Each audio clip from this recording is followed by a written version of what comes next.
Welcome to NSTACK.in. In this video, I am going to talk about list. So list is going to be something important and this video could go a little longer. So that's why I will split this video into two parts. So let's share my screen.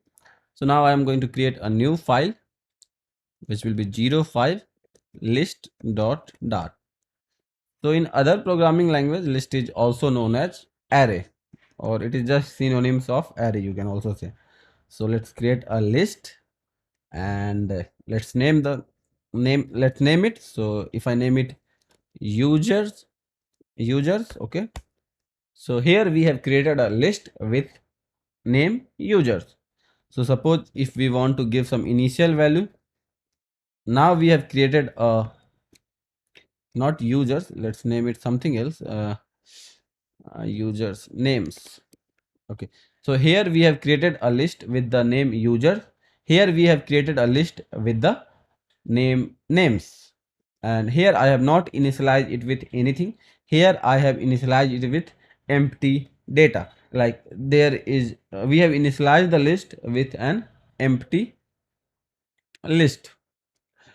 Let's define one more. After that we will move further. Suppose if I define age and if I give some data here. Okay, let's print all this, and after that I will start talking about all these one by one. How all are different, what is the difference between them, which should be used you mostly. Yeah, so now if I will write dot 05 and run it, you can see now for the first case we are getting null. It is clear that when you do not initialize any value in the variable, you are going to get null for anything. So we got the null. So this one is very clear. Okay, so for the next one you can see that we have initialized it with an empty array. So you can see that we are getting an empty array here. Okay, so this one is also fine. And in the next one you can see that we have initialized with a array with some data. We are getting that. So this one is probably clear, like if we have initialized with some data, we are getting that. Some of you might think what is the difference between first and second, because both of them do not have any data. This one is empty and this one is null. So what is the difference between them? Because one is null, one is empty. So when this is empty, this is still initialized with empty, which means if I want to call any method on it, it will work. But if I will call any method on this, it will not work, because I cannot call any method on null. So let me show you that first. So first of all I will comment this one, and for these two I will apply dot length property, and the dot length property help us in knowing the length of that list, or you can say the number of element which is stored inside the list. So these are considered as elements. So 1, 2, 3 and 4, these are the element of the list. So let's run this. You see, for the name we got length as 0, for the age we get length as 4, because there was 4 element. So I hope you got this point clear, that dot length is used to get the length. Let's apply the same thing on the users. So let's see what is going to happen. So you can say let me zoom in, because this is important that you see this error. It says unhandled exception. Okay, there is exceptions which we are not handling. What is the exception? The getter length was called on null. We are trying to call this getter length on the null, and this is the error. We cannot call the anything on null. We cannot call anything, like we cannot call even any different method also. If you think we can call any different method, no, you cannot call anything on null. Please take care of this thing. You cannot call anything on the null. Most of the time people face this problem and they start looking for the solution. There is nothing issue with this. As you have not initialized it with anything, the value is null and you cannot call anything on null. That's why you are getting the error. Okay, so I hope I made this point clear. So now I am going to remove it. We are not going to use it anymore. Okay, or let's use it, no problem with this. So I will come later, and in the next step if I will initialize it with Nitish or John with two names. So now I have initialized it. Now if I will run this, I will see 2, because now you can see 2 element is present in user. After that there is names, which is again empty, and the age, which is having 4 element. So I hope you got some of the point. Like we can declare a list, we can assign some value later also. So let's remove it. This point is clear. We can declare a list without we can declare a list without having any element. This is also fine, but when you define this way, you can call the property length on it. You can define a list with some element in it, with some default element in it. So let's comment it down.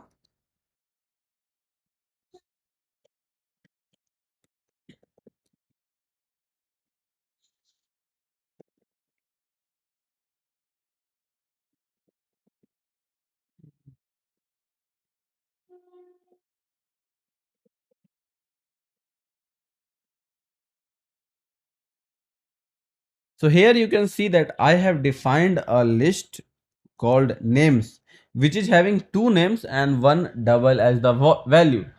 And why this is happening? Like, we cannot store anything in the list. Probably if you have seen in many languages, there is some restriction what value we can store in the list, but here there is no restriction. We can store anything, which is somehow good if it is an optionally typed language, which means we are just using that feature of optionally typed language. But if it would be a strictly typed language, then this would be a wrong in most of the programming language. So we can restrict this, and this is happening because of dynamic, which I taught in the previous video. As this is dynamic, when you do not tell the data type explicitly, it takes dynamic as the default one. So this one is the dynamic. So now let's print this, and let me show you some of the things. If I write names and if I write 0, so first of all, let's see how we access the data. So we write the variable name, after that we put a square bracket, and after that we write 0, which is the index number. So in order to access the Nitish, we need to tell 0. If we want to access 3.14, we will count like this: 0, 1 and 2. Okay, and now if I will run this, I will see Nitish and 3.14. Do not count like this: 1, 2, 3. So this is basically index number, and index number starts from 0, 1, 2. Okay, so this is index number. In order to access the element of the list, we use index number, and index number start with 0. Okay, so this is how we access the data. So if I will bring a cursor here, you can see that it is saying that list, and there is a bracket and which says dynamic. Why it is saying dynamic here, I will tell you in a moment, but you need to understand, because of this dynamic, we are allowed to put any data types inside this. We can write false also, you can see, we can write false also, we can write any integer also, it's fine, because it's a dynamic, it is a list of type dynamic. We can store anything inside this list. Okay, let's comment this down and let's move further. Now I am going to make a list which will only hold string. So names, so let's write John, and let's write Nitish, and after that I will write 4.5. Now I want to let's print this, print, and after that I will restrict this. Okay, so now if I bring my cursor here to the names, it says that list, and there is a square, it is angle bracket. Inside the angle bracket it is written dynamic. So somehow we need to change this dynamic to the data type on which we want to put the restriction or the constraint. So we will also put the angle bracket here, and we will write string. So now you can see that I am getting a error here. And what does this says? This says the element type double cannot be assigned to the list type string.